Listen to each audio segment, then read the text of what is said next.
There was no foul call. There was no real discussion of it on the ESPN broadcast. We were down 8 or something, maybe 11 going into the fourth. Like we had our chances. Like I felt like I said, we didn't play well. Like we didn't play to the level that we're capable of playing. No, I just told you I didn't even know I hit her, so I can't laugh about something I didn't know happened.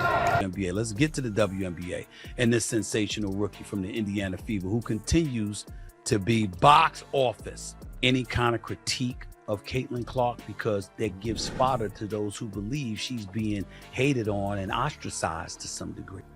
At the end, it seems pretty obvious to me, intentionally scratches Caitlin's eye with her long fingernails. She denies it was intentional, but watch, there it is. Picture this. You're Caitlin Clark. You've just dropped 29 points, dished out 10 assists, and grabbed 7 rebounds in a playoff game. But your team still loses. The crowd's going wild, but you're feeling beaten down. What do you do next? For Clark, the answer was unexpected. Pack her bags and head to Europe. You know what's crazier? Clark was crushing it on the court, breaking records left and right. But off the court, that's where things got messy. Imagine being the hottest rookie in WNBA history, but feeling like you're getting hammered every game. Clark actually said, "I feel like I'm getting hammered and everybody is physical with me. That's intense." So here's the big question. What happens to the WNBA when its brightest star decides to bounce? Clark's move to Europe isn't just about her needing a break. It's a wake-up call that could shake the entire league. Is this the start of a WNBA nightmare? Let's talk about it. DeJounte Carrington tried to get the ball from Caitlin, and at the end, Caitlin plays for the Indiana Fever. There seems to be some haterade in the league in regards to Clark, starting with WNBA legend Cheryl Swoops herself. No, I just told you I didn't even know I hit her, so I can't laugh about something I didn't know happened. Ever be the biggest star in American sports was assaulted 2 minutes into the game on a dirty play. Go ahead and look. Everywhere you turn, Indiana Fever is breaking records. I felt like my shot felt right there. That's why it's so frustrating as a shooter, when it feels so good, but it won't go down for you. That's what sucks about it, but like I said, I'm proud of our team. That there's folks hating on Caitlin Clark. That's all she did. While the WNBA grapples with Clark's potential exit, let's rewind to understand the magnitude of what they're losing.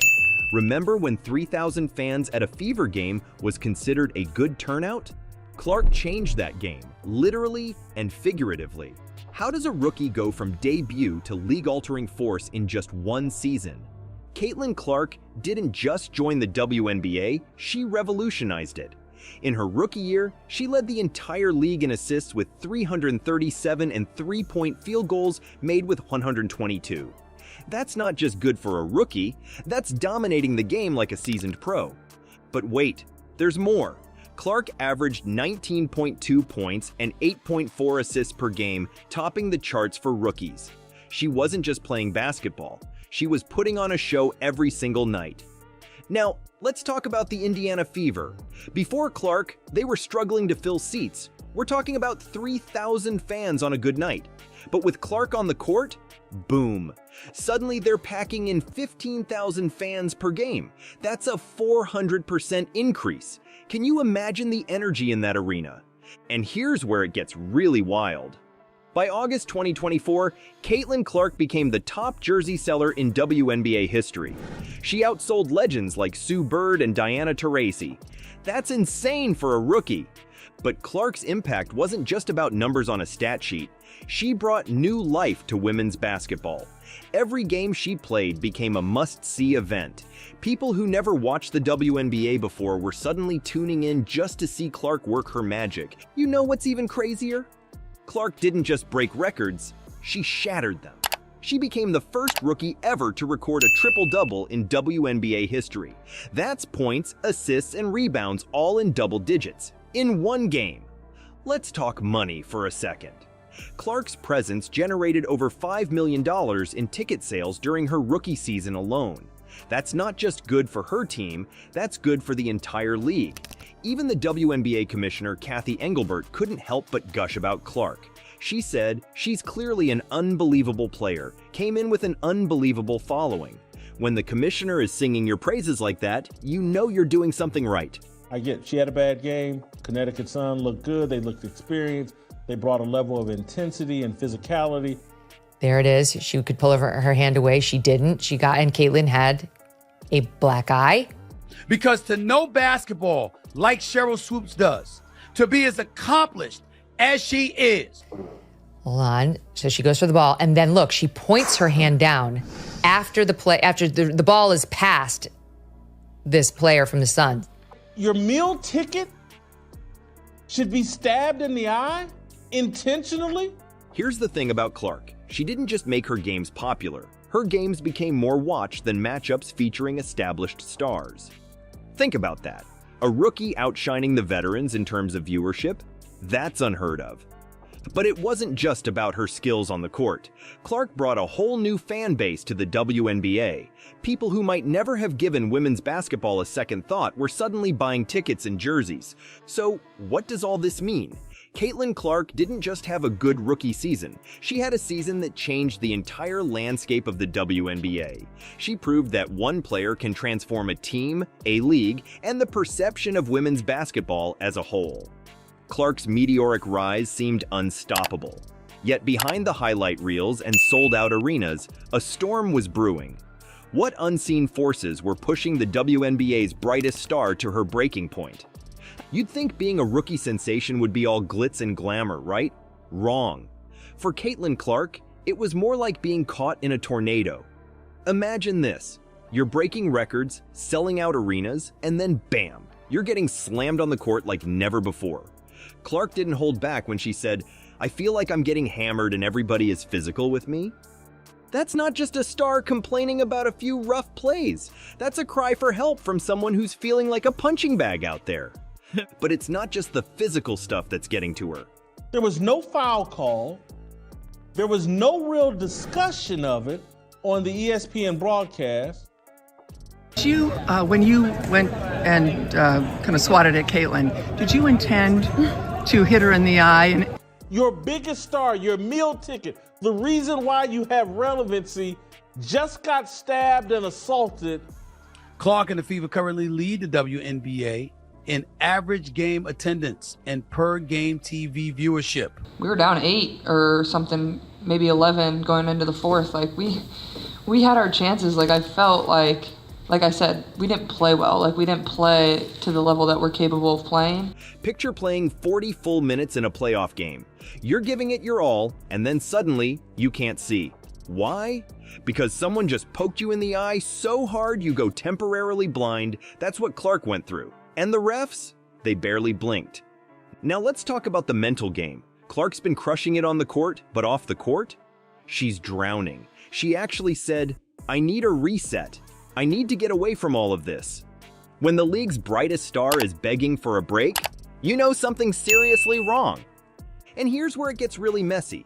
Some people are saying there's racial bias in how the games are called. Alyssa Thomas even pointed out that fans are looking at Clark's success through a racial lens. Can you imagine trying to play your best game with that kind of tension in the air? Clark's been dealing with what she calls dirty plays, left and right. And the worst part? She feels like the refs aren't doing anything to protect her. It's like being the star of the show but having no security guards. You're out there, exposed, just hoping you don't get tackled by an overzealous fan. You know what's crazy? Clark's handling all this pressure like a champ. She's the face of the league, always smiling for the cameras. But behind that smile, she admitted, you can definitely feel the weight of the world on your shoulders. That's not just pressure, that's a whole planet sitting on her back. Here's the thing about being a superstar athlete. Everyone sees the glory, the records, the packed arenas. But what they don't see is the toll it takes. The sleepless nights, the constant pain, the mental exhaustion. Clark's story is a reminder that even the brightest stars are human. They hurt, they get tired, and sometimes they need a break. But I don't have as much of a problem as with the intentional act, because we've been watching this all year in the WNBA. Alyssa Thomas had a triple-double and so scored X number of points and the Connecticut Sun. I think the WNBA has missed a huge opportunity, and the only reason, Megan, that we're talking about it and you're talking about the WNBA is because of Caitlin Clark. NBA. Let's get to the WNBA and this sensational rookie from the Indiana Fever who continues to be box office.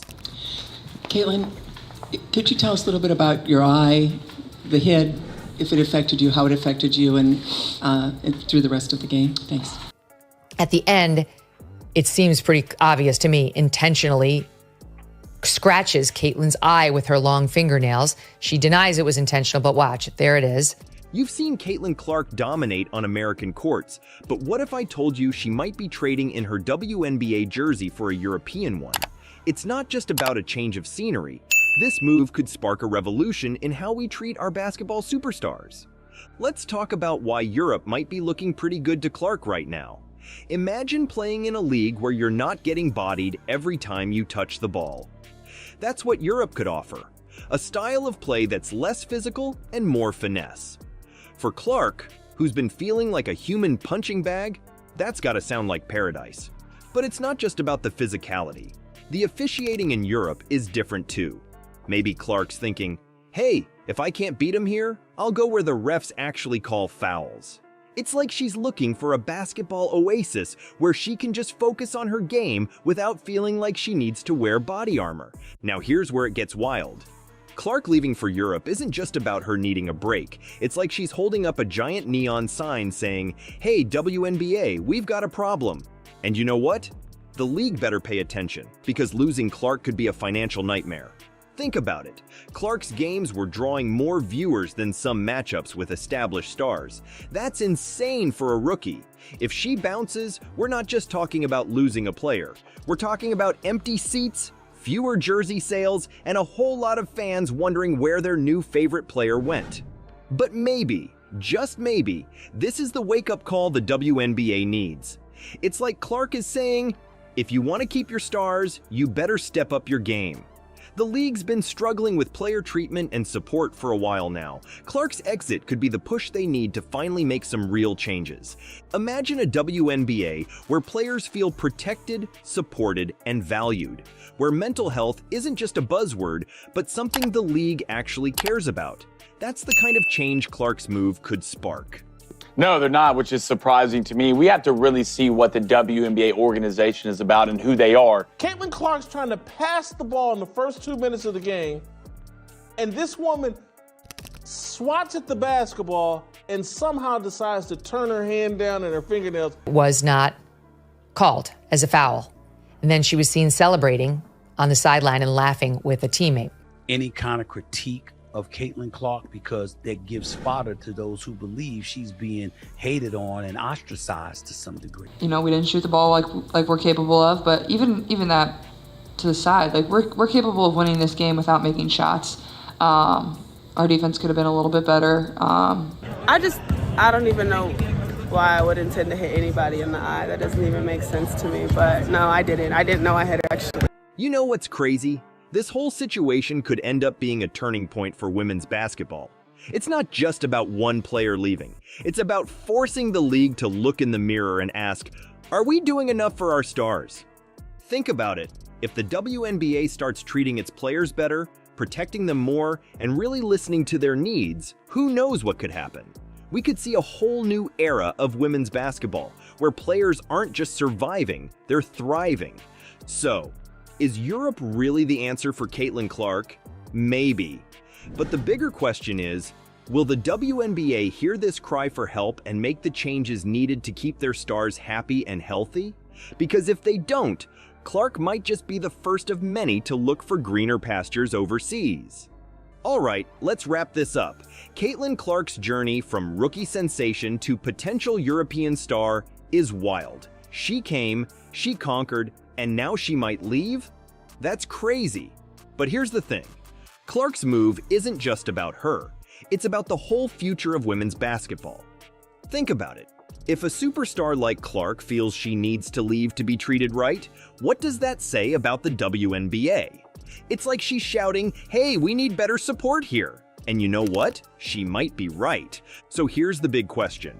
How can women's basketball evolve to keep its stars happy and healthy? What changes do you think the WNBA needs to make? Let us know in the comments. Because at the end of the day, this isn't just about Clark.